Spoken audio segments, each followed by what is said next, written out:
Hello students, video शुरू करने से पहले प्लीज चैनल को लाइक, शेयर और सब्सक्राइब जरूर करें। एक इम्पॉर्टेंट इन्फॉर्मेशन, अगर आपको इस वीडियो के नोट्स चाहिए तो डिस्क्रिप्शन बॉक्स में दिया गया डाउनलोड लिंक चेक करें। Thank you. चलिए शुरू करते हैं। इस वीडियो में हम पढ़ेंगे ESO 16 social problems in India के प्रीवियस ईयर क्वेश्चन और most important questions with answers.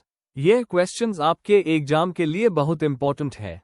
अगर आपने ये अच्छे से कर लिए तो एग्जाम निकलना पक्का है। Let's begin. Question 5, what is meant by drug abuse? Discuss with examples. Question explanation, यह क्वेश्चन आपसे पूछ रहा है कि ड्रग अब्यूज का क्या मतलब है। इसको सिंपल शब्दों में डिफाइन करें और फिर एग्जांपल्स के साथ एक्सप्लेन करें। आपको बताना है ड्रग अब्यूज क्या होता है, क्यों होता है और कुछ रियल लाइफ एग्जांपल्स भी देने हैं। आंसर। इंट्रोडक्शन, ड्रग अब्यूज का मतलब है किसी भी केमिकल या सब्सटेंस जैसे अल्कोहल, मेडिसिन या इलीगल ड्रग्स का गलत या एक्सेसिव यूज जो हेल्थ और माइंड दोनों को नुकसान पहुंचता है। ये एक सोशल प्रॉब्लम है क्योंकि ये सिर्फ इंडिविजुअल को नहीं बल्कि फैमिली और सोसाइटी को भी अफेक्ट करता है। इंडिया में यूथ और एडल्ट्स में ड्रग यूज बहुत बढ़ गया है। इसको समझने के लिए हमें इसका मतलब, कॉजेस, पैटर्न और कॉन्सिक्वेंसेस देखने होंगे। Main body. 1. Meaning and definition of drug abuse. Definition, drug abuse का मतलब है किसी भी ड्रग का मिसयूज या गलत तरीके से लेना जो हेल्थ या सोशल लाइफ के लिए हार्मफुल हो। की टर्म्स, ड्रग में लीगल सब्सटेंसेस, अल्कोहल, निकोटीन और इलीगल ड्रग्स, हेरोइन, कोकेन दोनों आते हैं। अब्यूज मतलब इनका हार्मफुल या एडिक्टिव पैटर्न में यूज करना। एग्जाम्पल, बिना प्रिस्क्रिप्शन सेडेटिव्स लेना या स्टूडेंट्स का कैनबिस और अल्कोहल लेना ड्रग अब्यूज का एग्जाम्पल है। 2. Causes of drug abuse. Peer pressure और सोशल इन्फ्लुएंस। यूथ अक्सर फ्रेंड्स के इन्फ्लुएंस में आके ड्रग्स लेना शुरू कर देते हैं। स्ट्रेस और साइकोलॉजिकल रीजंस, एंजाइटी, डिप्रेशन या ट्रॉमा की वजह से लोग ड्रग्स यूज करते हैं। अवेलेबिलिटी और easy access, tobacco, alcohol, pain killers easily available होने से मिसयूज बढ़ता है। फैमिली और एनवायरनमेंट, डिसफंक्शनल फैमिली, नेग्लेक्ट या घर में ड्रग यूज देखने से भी हैबिट डेवलप हो सकती है। एग्जाम्पल, पंजाब और नॉर्थ ईस्ट इंडिया में क्रॉस बॉर्डर ड्रग्स आने की वजह से केसेस ज्यादा है। 3. Impact and consequences of drug abuse. Health issues, long term drug use से liver damage, brain problems, heart diseases और HIV का रिस्क होता है।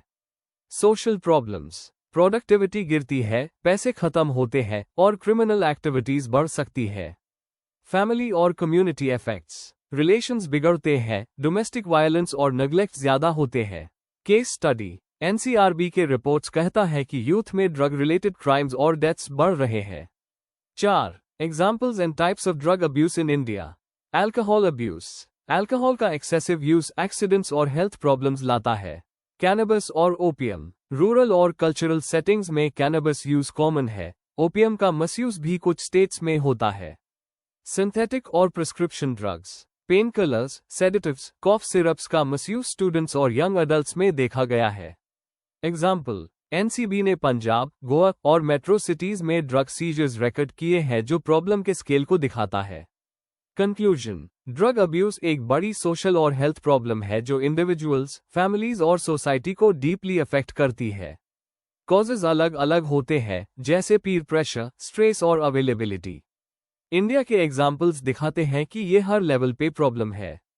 अवेयरनेस, काउंसलिंग, स्ट्रिक्ट लॉस और रिहेबिलिटेशन से इससे कंट्रोल किया जा सकता है। If you need the notes of this video, there's a download link in the description box. Be sure to check it out. Thank you. Question 6. Who are the scheduled castes? Describe. Question explanation. इस question में हमें scheduled castes का मतलब समझाना है, उनका historical background बताना है और उनका सोशल, इकोनॉमिक और पॉलिटिकल पोजीशन डिस्क्राइब करना है। साथ ही कॉन्स्टिट्यूशनल प्रोविजंस और एग्जाम्पल्स भी देने हैं ताकि आंसर कंप्लीट हो। आंसर। इंट्रोडक्शन, शेड्यूल्ड कास्ट्स या SC वो कम्युनिटीज हैं जो हिस्टोरिकली अनटचेबिलिटी और डिस्क्रिमिनेशन का शिकार रही है। इन्हें पहले डिप्रेस्ड क्लासेस या अनटचेबल्स कहा जाता था।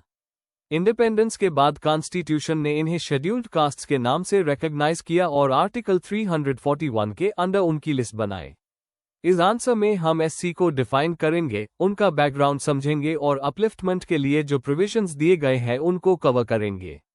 Main body. 1. डेफिनेशन और कॉन्स्टिट्यूशनल बैकग्राउंड। शेड्यूल्ड कास्ट्स उन कम्युनिटीज को कहते हैं जो कास्ट बेस्ड डिस्क्रिमिनेशन का शिकार रही है। आर्टिकल 341 के तहत प्रेसिडेंट हर स्टेट के लिए एससी लिस्ट नोटिफाई करते हैं। 1950 के शेड्यूल्ड कास्ट्स ऑर्डर ने पहले 1109 कास्ट्स लिस्ट की थी जो टाइम के साथ रिवाइज होती रही। डिप्रेस्ड क्लासेस शब्द को अंबेडकर जैसे रिफॉर्मर्स ने रिप्लेस करके एससी टर्म पॉपुलर किया। 2. हिस्टोरिकल बैकग्राउंड और social position. Traditionally SC worm system के बाहर थे और इन्हें अनटचेबल्स माना जाता था। इनके पास सिर्फ मीनियल जॉब्स जैसे लेदरवर्क, मैनुअल स्कैवेंजिंग या मजदूरी होती थी। Temple entry, education, wells, public spaces में इन्हें एंट्री माना थी। सोशल रिफॉर्मर्स जैसे ज्योतिबा फूले, अंबेडकर और आर्य समाज ने इनके लिए लड़ाई लड़ी। 1932 का पूना पैक्ट अंबेडकर और गांधी के बीच हुआ जिसमें एससी को पॉलिटिकल रिप्रेजेंटेशन मिला। 3. कॉन्स्टिट्यूशनल प्रोविजंस और safeguards. Fundamental rights. Articles 14, 15, 16 equality देते हैं, डिस्क्रिमिनेशन रोक देते हैं और रिजर्वेशन अलाउ करते हैं। Directive principles. Article 46 weaker sections के एजुकेशनल और इकोनॉमिक अपलिफ्टमेंट के लिए। प्रोटेक्शन। आर्टिकल 17 ने अनटचेबिलिटी को अबॉलिश किया। Reservation system. एजुकेशन और जॉब्स में 15% रिजर्वेशन, लेजिस्लेचर्स में reserved seats. Special laws. SC/ST prevention of atrocities act 1989 ने क्राइम्स अगेंस्ट SCS रोकने के लिए बनाया गया। 4. प्रेजेंट सोशियो इकोनॉमिक और पॉलिटिकल स्टेटस। प्रोग्रेस हुई है, लिटरेसी बढ़ी, पॉलिटिकल पार्टिसिपेशन बढ़ा, जॉब्स और एजुकेशन एक्सेस मिला। Famous SC leaders. Ambedkar, KR Narayanan, Mayawati. पर प्रॉब्लम्स अभी भी है। पॉवर्टी, लैंडलेसनेस, डिस्क्रिमिनेशन और caste based violence. Government schemes जैसे स्कॉलरशिप्स, स्किल ट्रेनिंग, हाउसिंग और फाइनेंशियल इंक्लूजन इनिशिएटिव्स हेल्प कर रहे हैं। 5. एग्जाम्पल्स और केस स्टडीज। तमिलनाडु, पंजाब जैसे स्टेट्स में एससी का पॉपुलेशन ज्यादा है और वहां उनका पॉलिटिकल रोल स्ट्रांग है। NCRB डाटा बताता है कि क्राइम्स अभी भी होते हैं, पर अवेयरनेस और लॉज हेल्प कर रहे हैं। Positive changes. Dalit entrepreneurs, educated youth और मीडिया रिप्रेजेंटेशन बढ़ रहा है। कंक्लूजन। शेड्यूल्ड कास्ट्स हमारे सोसाइटी का इंपॉर्टेंट हिस्सा है। इन्होंने हिस्टोरिकल इनजस्टिस फेस किया है, पर कॉन्स्टिट्यूशनल प्रोटेक्शंस और रिफॉर्म्स ने उनकी पोजीशन इंप्रूव की है। फिर भी डिस्क्रिमिनेशन और इकोनॉमिक गैप को खत्म करने के लिए और काम करना जरूरी है। एजुकेशन और एम्पावरमेंट हाई क्वालिटी का रास्ता है।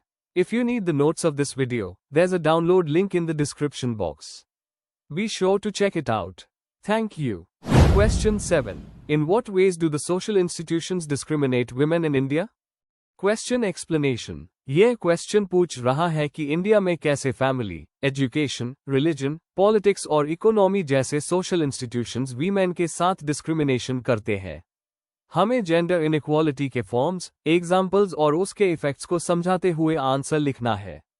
Answer. Introduction. Gender inequality India का एक पुराना और गहरा समस्या है। कॉन्स्टिट्यूशन और कानूनी रिफॉर्म्स के बावजूद वीमेन को हर जगह डिस्क्रिमिनेशन फेस करना पड़ता है। जो सोशल इंस्टीट्यूशन सोसाइटी को ऑर्गेनाइज करते हैं, वो ही कई बार पेट्रियार्कल वैल्यूज और जेंडर बायस को स्ट्रांग कर देते हैं। इस आंसर में हम फैमिली, रिलीजन, एजुकेशन, पॉलिटिक्स और इकोनॉमी के थ्रू विमेन के साथ होने वाले डिस्क्रिमिनेशन को डिटेल में समझेंगे। Main body. 1. Family as an institution. Patriarchal system. ज्यादातर इंडियन फैमिलीज पेट्रियार्कल होती है जहां decision making power male members के पास होती है। विमेन से एक्सपेक्टेशन होती है कि वो घर और बच्चों की जिम्मेदारी संभालें।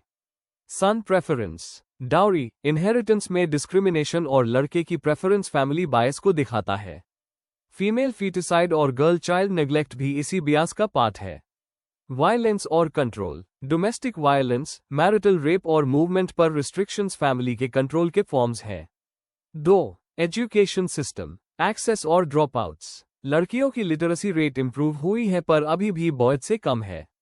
रूरल एरियाज में पॉवर्टी, अर्ली मैरिज और इंफ्रास्ट्रक्चर के प्रॉब्लम्स जैसे टॉयलेट्स ना होना ड्रॉप आउट का मेजर रीजन है।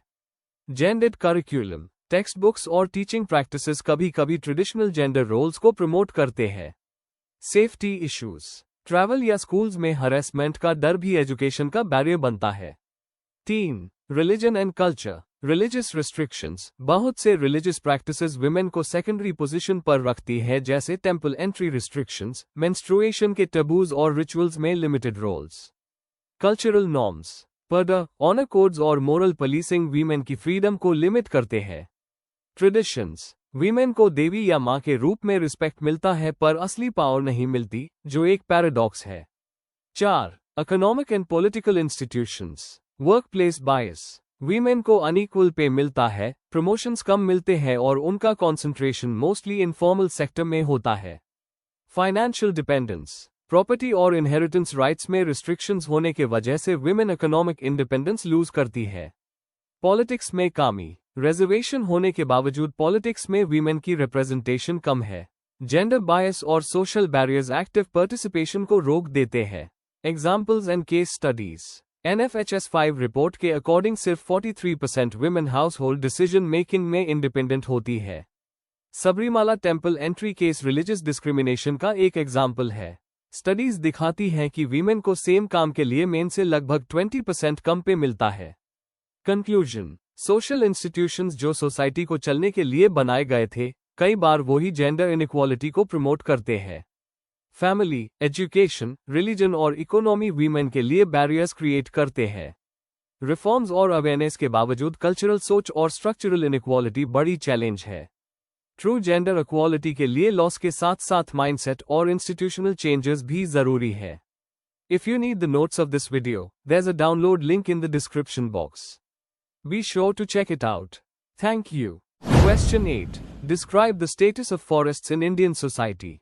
Question explanation. इस क्वेश्चन में हमें इंडिया के फॉरेस्ट्स के स्टेटस के बारे में बताना है।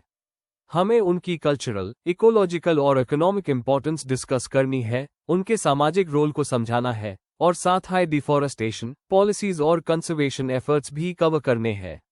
Answer, introduction. फॉरेस्ट्स इंडिया के एनवायरनमेंट और सोसाइटी का एक इम्पॉर्टेंट पार्ट है। ये हमें टिम्बर, मेडिसिनल प्लांट्स, फ्यूलवुड जैसे रिसोर्सेज देते हैं और इकोलॉजिकल बैलेंस बनाए रखते हैं। इंडिया के ट्राइबल और रूरल कम्युनिटीज फॉरेस्ट्स पर डायरेक्टली डिपेंडेंट होते हैं और उनका कल्चरल सिग्निफिकेंस भी है। लेकिन इंडस्ट्रियलाइजेशन और पॉपुलेशन ग्रोथ के वजह से फॉरेस्ट्स पर प्रेशर बढ़ गया है। इस आंसर में हम फॉरेस्ट्स के स्टेटस, इंपॉर्टेंस, प्रॉब्लम्स और उनके प्रोटेक्शन मेजर्स को कवर करेंगे। Main body. 1. इंपॉर्टेंस और cultural significance of forests. Ecological importance. Forests biodiversity को प्रोटेक्ट करते हैं, क्लाइमेट रेगुलेट करते हैं, सॉइल इरोजन रोकने और ग्राउंड वाटर रिचार्ज करने में हेल्प करते हैं। कल्चरल और रिलीजियस वैल्यू। इंडिया में कई सेक्रेड ग्रोव्स हैं जहां लोकल कम्युनिटीज और ट्राइबल्स फॉरेस्ट्स को सेक्रेड मानते हैं। देवी देवताओं का संबंध भी फॉरेस्ट से होता है। Economic role. Paper, furniture, herbal medicine जैसे इंडस्ट्रीज फॉरेस्ट्स पर डिपेंड करती है। विलेजर्स और ट्राइबल्स फायरवुड, फॉडर और माइनर फॉरेस्ट प्रोड्यूस के लिए फॉरेस्ट्स पर निर्भर है। 2. Current status of forests in India. Forest cover. India state of forest report के अकॉर्डिंग लगभग 21 to 24% geographical area forest cover है, जो टारगेट 33% से कम है। Protected areas. National parks, wild life sanctuaries और बायोस्फीयर रिजर्व्स बने हैं, लेकिन इलीगल कटिंग और एनक्रोचमेंट स्टिल प्रॉब्लम है। Community dependence. 250 to 300 मिलियन लोग स्पेशली रूरल और ट्राइबल कम्युनिटीज लाइवलीहुड के लिए फॉरेस्ट्स पर डिपेंडेंट है। 3. Major challenges faced by forests. Deforestation और अर्बनाइजेशन। इंडस्ट्री, एग्रीकल्चर और कंस्ट्रक्शन के प्रोजेक्ट्स फॉरेस्ट लैंड को रिड्यूस कर रहे हैं। इलीगल लॉगिंग और माइनिंग, कमर्शियल एक्टिविटीज से बायोडाइवर्सिटी लॉस हो रहा है। Climate change impact. टेम्परेचर बढ़ने और रेनफॉल पैटर्न चेंज होने से फॉरेस्ट्स और वाइल्ड लाइफ पर इफेक्ट पड़ता है। Human wildlife conflict. Forest area कम होने से एनिमल्स और ह्यूमंस के बीच कॉन्फ्लिक्ट्स बढ़ रहे हैं। 4. कंजर्वेशन एफर्ट्स और policies. Government initiatives. Forest conservation act 1980 और national forest policy 1988 forest protection के लिए। जॉइंट फॉरेस्ट मैनेजमेंट JFM के थ्रू कम्युनिटी पार्टिसिपेशन एनकरेज किया गया। अफॉरेस्टेशन और ग्रीन इंडिया मिशन जैसे प्रोग्राम्स। एनजीओ और कम्युनिटी रोल। कई एनजीओ बायोडाइवर्सिटी प्रोटेक्ट करने और सस्टेनेबल यूज प्रमोट करने में काम करते हैं। टेक्नोलॉजी और मॉनिटरिंग। जीआईएस मैपिंग और सैटेलाइट डेटा का यूज हो रहा है डिफॉरेस्टेशन ट्रैक करने के लिए। कंक्लूजन, फॉरेस्ट्स इंडिया के लिए इकोलॉजिकल, इकोनॉमिक और कल्चरल पर्सपेक्टिव से बैकबोन है।